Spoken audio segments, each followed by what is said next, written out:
Morning, everyone. So today we are here with another topic of Cambridge latest syllabus. We are going to do chapter 7, that is human nutrition. This topic is very important for the exam point of view, and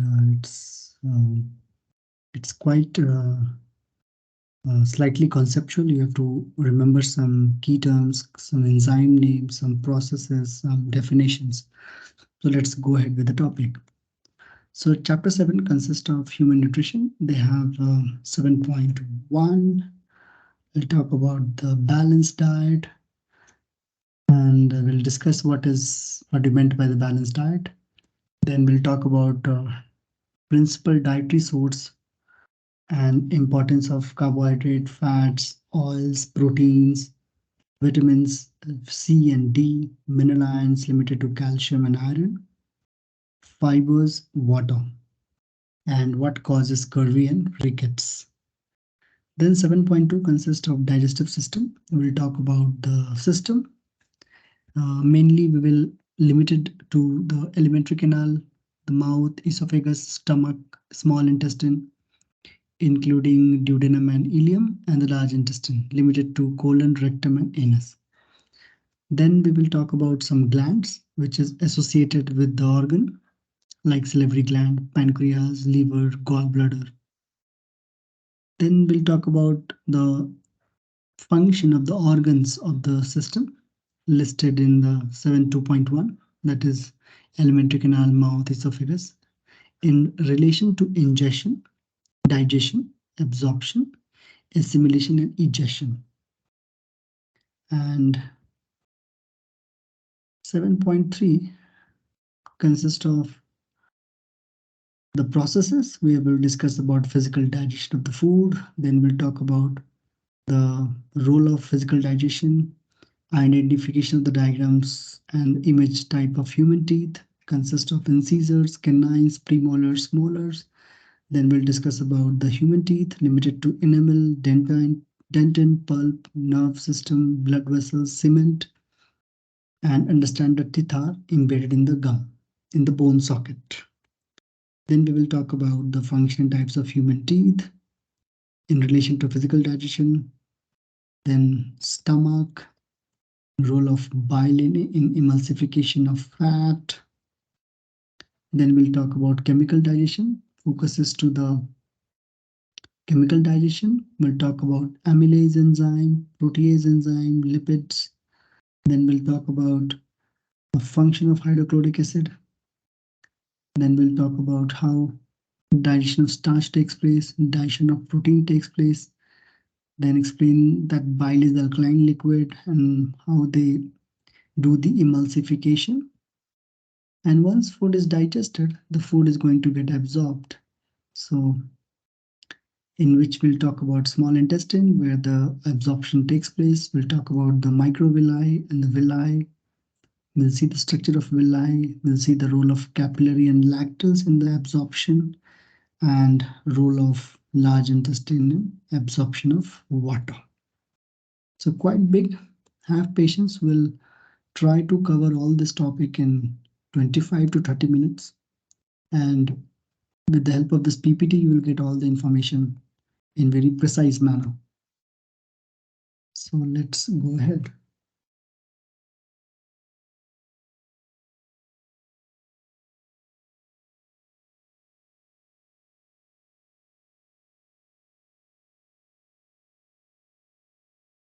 Let me share my screen.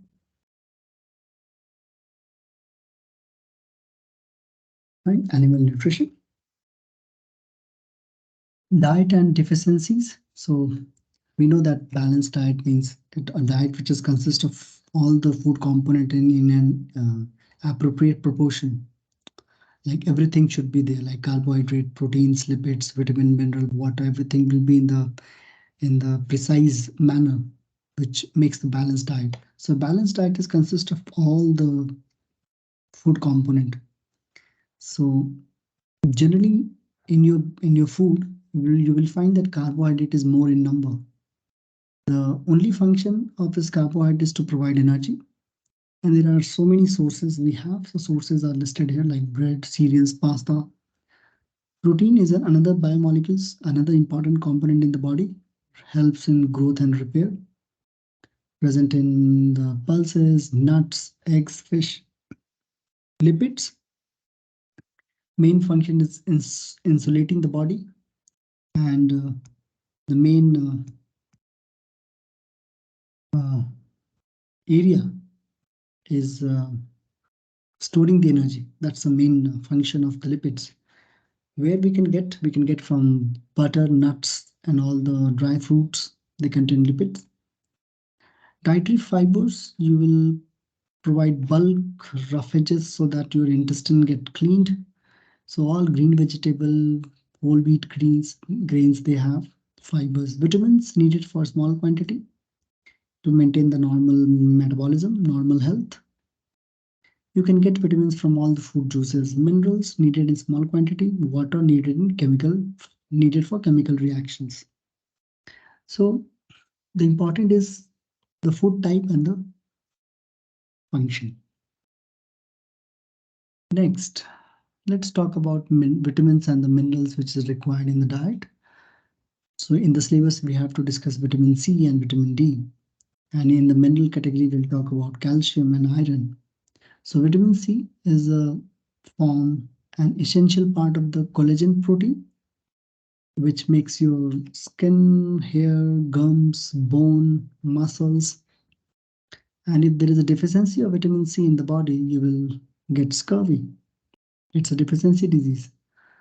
Now the question is from where we can get this vitamin C. You can get in all citrus fruit, green leafy vegetables, strawberries. They contain vitamin C.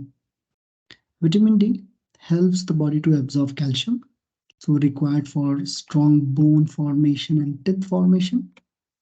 You can get vitamin D in liver, your milk products, milk, right? Or body can also make this vitamin D if you are under the sunlight. Important minerals which is required is calcium, needed for strong teeth and bones, involved in the blood clotting.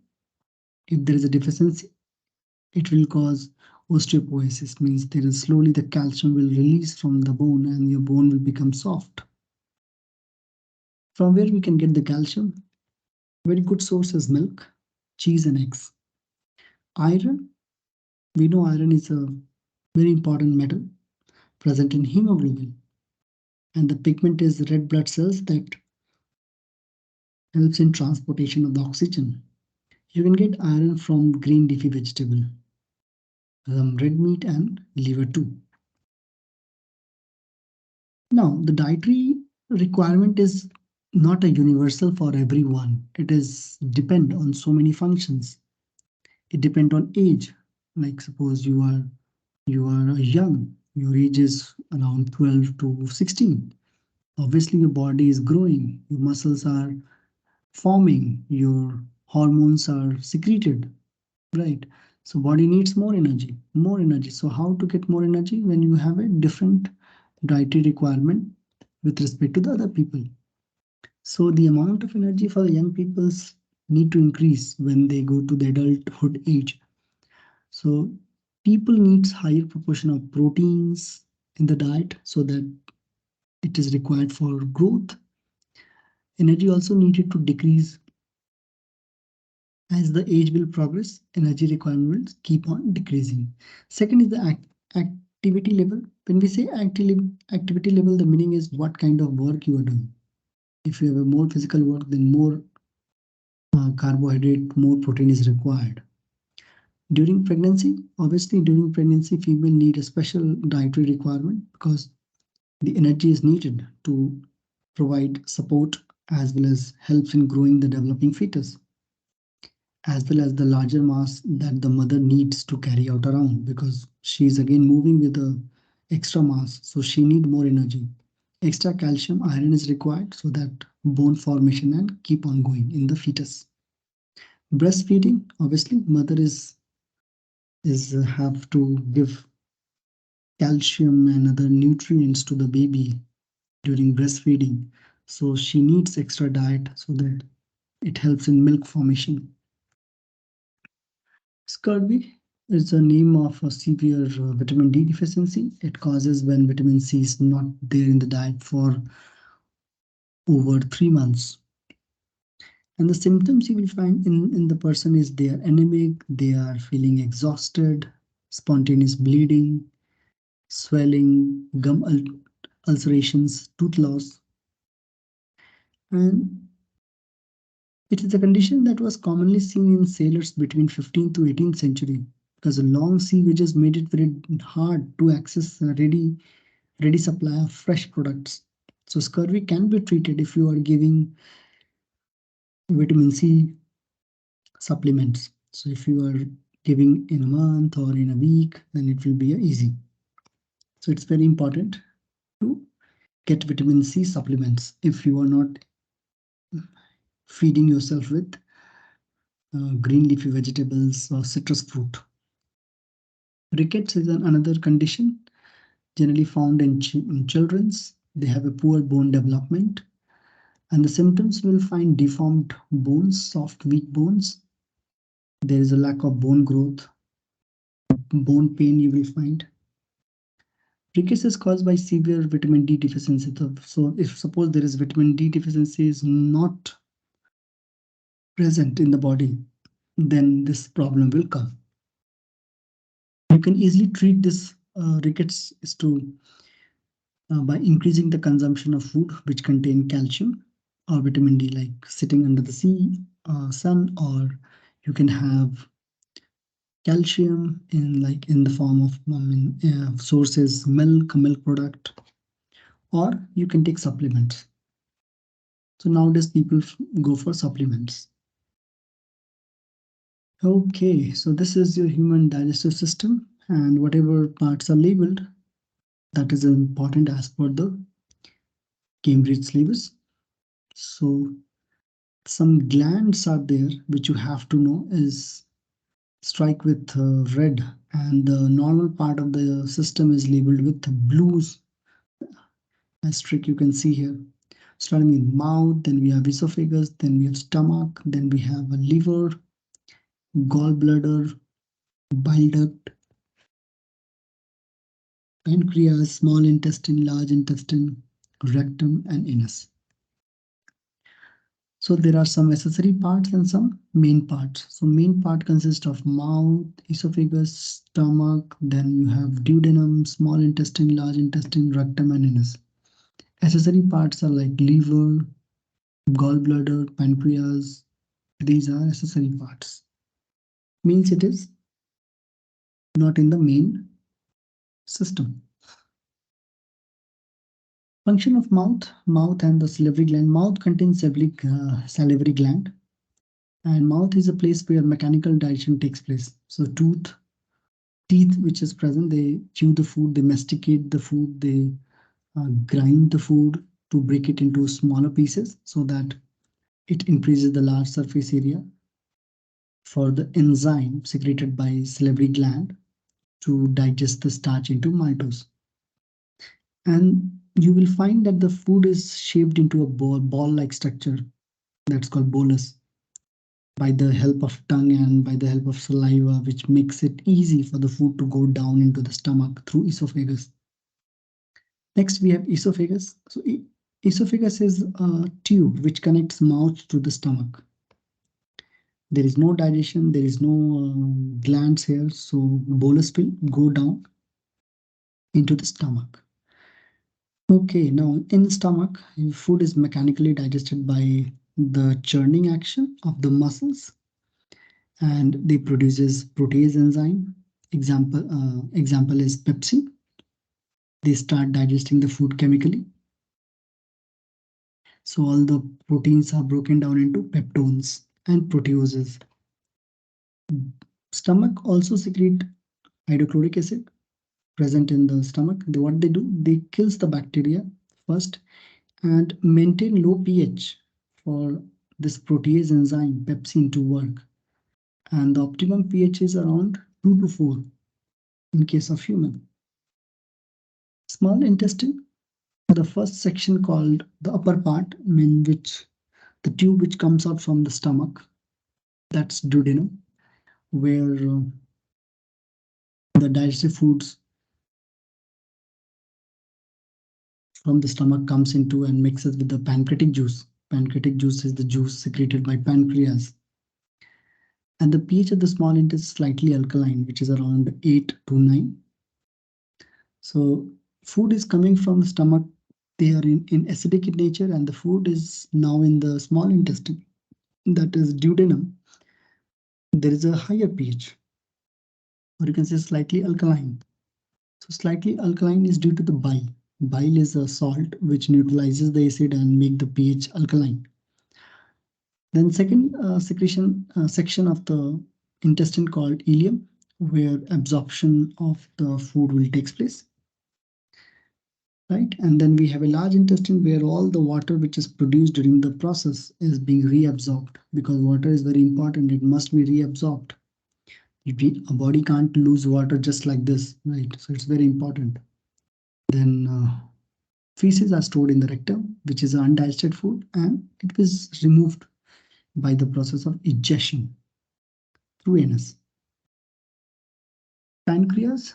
Pancreas is a accessory part of the system which produces three types of digestive enzymes: amylase, protease, and lipase. Secretes enzyme in an alkaline liquid into the duodenum, right? Then we have a liver. Liver secretes bile. Bile has only one function: emulsification of fat, and also uh, remove the amino amino group of the amino acid by the process of deamination.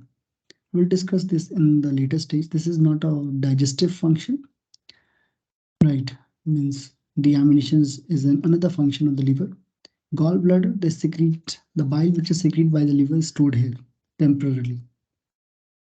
Okay, now when the food is taken into the body in three different stages. So first we ingest the food, then we digest the food. Either we are digesting it through mechanical process or by chemical process.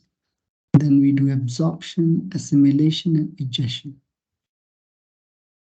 Next, physical digestion. So in the physical digestion, the food molecule is need to be broken down into small pieces.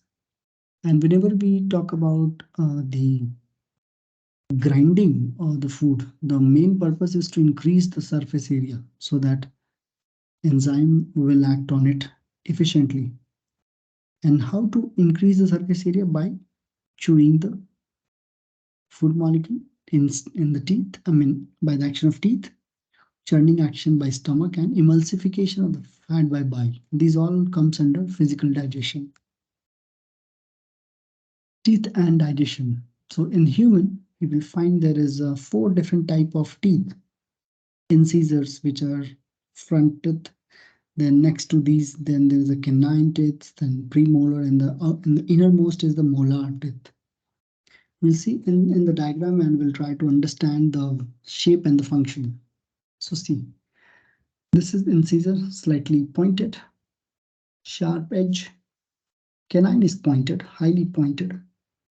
Premolars have cups, they have a gap so that the upper premolar will come in the gaps of this to grind the food. Molar also have the same function. If you see the internal structure of teeth, the teeth is embedded in the gum, jawbone, right? And the upper layer is enamel. Then we have dentin.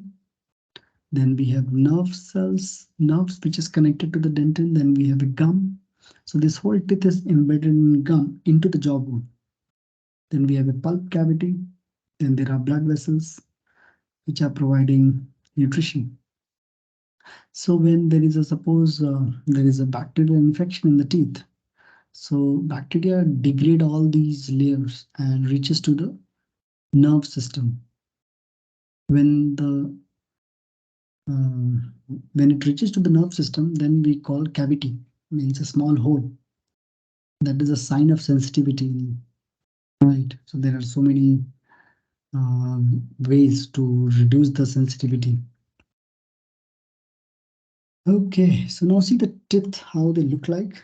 So the first front two teeth are the incisors. You can see they are slightly sharp edge. They are present in the front side. Incisal shape sharp edges and they help in biting or cutting something. Then either side we have canine. Canine is present on either side of the incisor. Slightly pointed edge than incisors. They have nearby the same function, cutting and biting. Behind canine or either side, you will get premolar and molars. These tips are very strong, so they have one or two roots or maybe three roots. And both the teeth helps in tearing, grinding, and chewing the food. So question they can ask from function. Stomach. So stomach is a very unique organ because the bag of this, I mean, stomach is a bag-like structure which keep on expanding and then contracting depending on amount of food you are eating. So stomach lining is consist of the muscle lining, which contracts to physically squeeze and mix the food with the strong digestive juice which is produced by the gastric gland. That's the whole process called churning of the food, also called stomach churning. So the food is mixing, you can say. So there are three types of tissues are found in the stomach. First, we have the muscular, which helps in churning. Second is epithelial, which maintains the lining and cover the inside and outside part of the body. And the glandular, which produce enzymes. Emulsification of fats and oil. This is the big organ called liver. They produce bile, produced here and stored in the gallbladder. And with the help of bile duct, this is the bile duct. The bile is secreted into the duodenum. Bile has two main roles. First is neutralizes the HCl. So if you remember, the stomach, all the food molecules present in the stomach are in acidic medium because of HCl. And the pancreas enzymes work in higher pH, alkaline pH. So we have to minimize the acidic nature of the food. So this bile will neutralize the HCl and make it alkaline. Also, second function, break down the large drops of fat into smaller ones so that it will helps to dissolve the fat, helps in chemical digestion by the lipase secreted by pancreas. So emulsification and neutralizing the HCl from the stomach. These are the two main function of the bile. Chemical digestion, first of all, it's a digestion occurred by enzymes. It's a slow process. That's why digestion takes 3, 4, 5, 6 hours, depending on the amount and the type of food you have taken. It's a slow process. Need optimum temperature in the pH. So we must maintain our temperature in the pH so that enzyme can work. So during the process of digestion, amylase enzyme, they convert starch, is a complex polysaccharide, into the glucose molecule, where this amylase enzyme is produced in mouth and pancreas. And what they do, they convert amylase starch into smaller sugar or glucose. Second is protease enzyme. It's a enzyme which is produced in small intestine, produced in stomach, right? And the idea is to convert the protein into amino acid. Then we have lipids. Lipase enzyme, they are produced by pancreas, and what they do, they convert the lipid into fatty acids, tail, and the glycerol molecule. HCl have two functions. First, they kills the bacteria and maintain low pH for the enzyme to work in the stomach. So how is low pH helpful in the stomach? So the low pH kills bacteria, first thing that we have ingested, as it denatures the enzyme in the cells. Meanwhile, they cannot carry out the cell process because cells enzymes are denatured and bacteria is killed. Second, pepsin. Pepsin works in low pH. So we have to maintain the low pH also. So this enzyme, this HCl will maintain the low pH. And stomach remain within the optimum range so that enzyme keep on work. Then amylase enzyme produced in the mouth and pancreas, what they do, they digest starch into simple sugar. Then there is another enzyme called maltase, which digests maltose into glucose. Protein, we have pepsin in the stomach and trypsin in the small intestine produced by pancreas. So difference between pepsin and trypsin is pepsin is work in acidic condition, trypsin work in alkaline condition. That's the only difference you have to know. Bile, just now we have seen. Once all the food molecule is converted into simplest form, now the time is to absorb the food. So absorption is the movement of digested food molecule from the digestive system into the blood or into the lymph. So we have a different channel through which the absorption takes place. Then water will get reabsorbed into the small intestine and large intestine. Adaptation in the small intestine for absorption process. So you will find that ileum is best place where absorption takes place because they are highly long, they are highly folded, and they contain villi. We'll show you in the next slide how villi look like. These adaptations massively increase the surface area for absorption, and it makes the process faster. See how they look like. See the finger-like projections. So in one villi, you can see there is a two blood vessels, two things going in. One is the blood vessels and one is the lacteals. Lacteals are the middle one, the brown one, which is a part of lymphatic system, and the blood is a part of circulatory system. Now villi have microvilli. Again, the surface area is increased, and the walls are one cell thick, and they are highly vascularized, means they have a network of blood capillary as well as the lacteals, so that they can absorb all the fatty acids and glycerol, and the blood vessels will absorb amino acid and glucose. So you have to remember three things here, that glucose and amino acid is absorbed by blood vessels and goes to the liver, whereas lactose will absorb all the fatty acids and glycerol molecule, and they will bypass the liver. It's not going to the liver. This is all about the digestion process. Hope you have understood. If there is any question to you, you can feel free to ask me in the comment section. Or if you want this PPT, you can write to me. I will mail you separately. Thank you.